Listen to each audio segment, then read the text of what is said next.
नमस्कार दोस्तों, ब्रेकिंग राज न्यूज में आप सभी का स्वागत है। दोस्तों, देश के 5 राज्यों के विधानसभा चुनाव तेलंगाना के 30 तारीख को हुए मतदान के बाद संपन्न हो गए।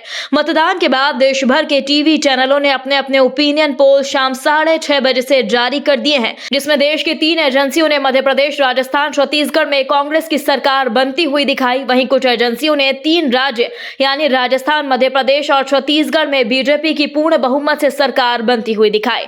और 2018 और 20 की तरह ग्वालियर चंबल में बीजेपी का केंद्रीय मंत्री ज्योतिरादित्य सिंधिया का सुपड़ा साफ बताया। दोस्तों, मीडिया हाउसेस के ओपिनियन पोल ने बीजेपी को जिन 3 बड़े राज्यों में बहुमत से सरकार बनाते हुए दिखाया, उसमें मध्य प्रदेश सबसे चर्चित और बड़ा राज्य है। जिसके बाद आज बीजेपी के राष्ट्रीय अध्यक्ष जेपी नड्डा अल्प प्रवास पर ग्वालियर आए और ग्वालियर चंबल के 8 जिलों की 34 सीटों पर बीजेपी की जीत के लिए जीत हार की समीक्षा करने की बात कही। जिसके बाद कांग्रेस और विपक्ष के सर्द हवाओं में भी पसीने छूटने लगे हैं। दोस्तों, आपको बता दें, 17 नवंबर को जब से मध्य प्रदेश में मतदान हुआ है, कांग्रेस और बीजेपी प्रदेश के 18 कलेक्टरों पर फर्जी मतदान करवाने के आरोप लगाकर चुनाव आयोग में शिकायत दर्ज करवा चुकी है। कांग्रेस के साथ बीएसपी, समाजवादी पार्टी, निर्दलीय प्रत्याशी, बीजेपी और स्थानीय चुनाव आयोग पर बीजेपी के हक में मतदान करवाने के साथ मतों में हेरफेर के आरोप लगा रही है। मतदान और मतगणना में फिर से फर्जीवाड़े के आरोप प्रत्यारोप के बीच आज बीजेपी के जादूगर जेपी नड्डा का यह दौरा महत्वपूर्ण माना जा रहा है, क्योंकि डबल इंजन की सरकार जब से मध्य प्रदेश में आई है, लगातार बढ़ती महंगाई, बेरोजगारी, भ्रष्टाचार के आरोपों में घिरी बीजेपी सत्ता पर 20 वर्षों से काबिज है और 5वीं बार शिवराज फिर सीएम बनने वाले हैं। विपक्ष को मतदान से पहले ही जेपी नड्डा के आने से हार का डर सताने लगा है, क्योंकि मतदान के दिन 17 तारीख को जिस तरह चुनाव आयोग ने मनमानी की, वोट डलवाए और 17 तारीख के बाद प्रदेश भर से फर्जी मतदान के वीडियो वायरल हो रहे हैं, उसको देखकर कांग्रेस कह रही है बीजेपी सत्ता का दुरुपयोग कर सत्ता में आ सकती है, वही बहुमत भी पा सकती है। दोस्तों, आपको बता दें, जो सर्वे बीजेपी की जीत बता रहे थे, वही एजेंसियां ग्वालियर चंबल के 8 जिलों में बीजेपी की करारी हार बता रही हैं।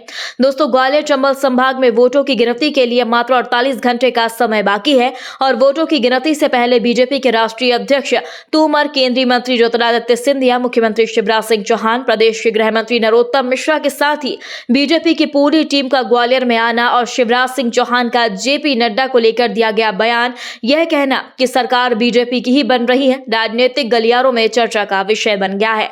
दोस्तों, जेपी नड्डा की अगवानी करने ग्वालियर पहुंचे मुख्यमंत्री शिवराज सिंह चौहान ने अगवानी से पहले वृक्षारोपण किया, आम का पौधा लगाया। इसके बाद प्रदेश की 230 सीटों पर आए ओपिनियन पोल पर बोलते हुए कहा कि आज जेपी नड्डा ग्वालियर की धरती पर पधारे हैं। आप लोग जो 8 जिलों की 34 सीटों पर डैमेज कंट्रोल की बातें कर रही हैं, वह सभी गलत साबित होंगी। हम अपने राष्ट्रीय अध्यक्ष का हृदय से स्वागत करते हैं। उनके नेतृत्व में भारतीय जनता पार्टी लगातार आगे बढ़ रही है और आज दुनिया की सबसे बड़ी पार्टी बनकर उभरी है।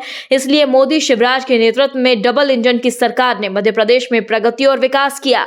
हमारी 5वीं बार भी सरकार बन रही है। माननीय जेपी नड्डा जी मध्य प्रदेश की धरती पर पधार रहे हैं ग्वालियर में।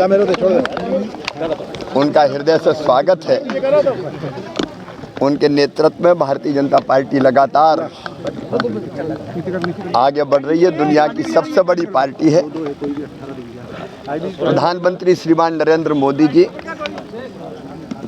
जन जन के मन में है। उनका स्नेह सदैव मध्य प्रदेश को मिलता रहा है और डबल इंजन की सरकार ने मध्य प्रदेश में प्रगति और विकास भी किया है। फिर हमारे केंद्रीय गृह मंत्री अमित भाई की अचूक रणनीति, नड्डा जी का मार्गदर्शन, हमारे सभी कार्यकर्ताओं का अनथक परिश्रम और जनता का प्यार और आशीर्वाद, केंद्र की योजनाएं भी, चाहे वो पीएम गरीब कल्याण योजना हो या पीएम किसान सम्मान निधि हो, पीएम आवास योजना हो या फिर मध्य प्रदेश की सरकार की योजनाएं, चाहे वो लाडली बहना हो जिसने बहनों की ज़िंदगी बदल दी, लाडली लक्ष्मी से लेकर लाडली बहना तक का महिला सशक्तिकरण का एक लंबा सफ़र है, जिसने बहनों के हृदय में एक अलग स्थान भारतीय जनता पार्टी के लिए बनाया।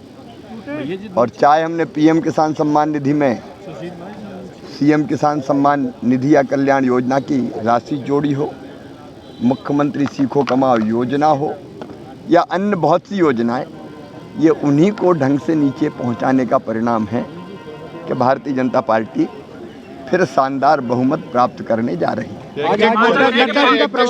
पांचवी बार शिवराज जी फिर से कमान संभालने वाले हैं। भारतीय जनता पार्टी जिंदाबाद। वहीं मीडिया ने जब बालाघाट भिंड के अटेर में फर्जी मतदान की बातें की, तब मुख्यमंत्री शिवराज सिंह चौहान और सिंधिया बगले झांकने लगे और पीएम मोदी के साथ केंद्रीय गृह मंत्री अमित शाह की अचूक रणनीति जेपी नड्डा के मार्गदर्शन के सवाल को टाल दिया और चिर परिचित अंदाज में केंद्र और राज्य के द्वारा चलाई जा रही योजनाओं का लाभ लाडली बहना को लेकर गुणगान करते दिखे। साथ ही प्रधानमंत्री मोदी की आवास योजना, किसान सम्मान निधि योजना, लाडली बहना योजना, लाडली लक्ष्मी योजना को जीत का मंत्र बताकर लाडली बहनों को सरकार दिलाने की बात कही। महिलाओं का भारतीय जनता पार्टी को सहयोग मिला, ऐसा कहना है मुख्यमंत्री शिवराज सिंह चौहान का। इसी सहयोग और आशीर्वाद के चलते मध्य प्रदेश में भारतीय जनता पार्टी की सरकार बनने जा रही है। 5वीं बार मुख्यमंत्री बनने पर शिवराज सिंह चौहान ने कहा कि भारतीय जनता पार्टी जिंदाबाद, मोदी नड्डा जिंदाबाद। ग्वालियर एयरपोर्ट पर सिंधिया भी चुनावी सर्वे को लेकर फूले नहीं समा रहे थे। सिंधिया ने अपने गृहनगर में सर्वे में दिखाई जा रही हार पर चुप्पी साधी और कहा कि 3 तारीख का इंतजार कीजिए, 34 सीटों पर कमल ही खिलेगा, कमलनाथ कांग्रेस का सुपड़ा साफ होगा। दोस्तों, भारतीय जनता पार्टी की सरकार जनता के आशीर्वाद से मध्य प्रदेश में बनने जा रही है। अब हम लोग 48 घंटे के लिए इंतजार। मुख्यमंत्री कौन बनेगा था? तो जिस तरह से कल शाम से ओपिनियन पोल ग्वालियर चंबल संभाग की 34 सीटों पर सिंधिया और बीजेपी की करारी हार दिखा रहे हैं, उसके बाद आज ग्वालियर में राष्ट्रीय अध्यक्ष जेपी नड्डा पहुंचे हुए हैं और मुख्यमंत्री, केंद्रीय गृह मंत्री डेरा डाले हुए हैं।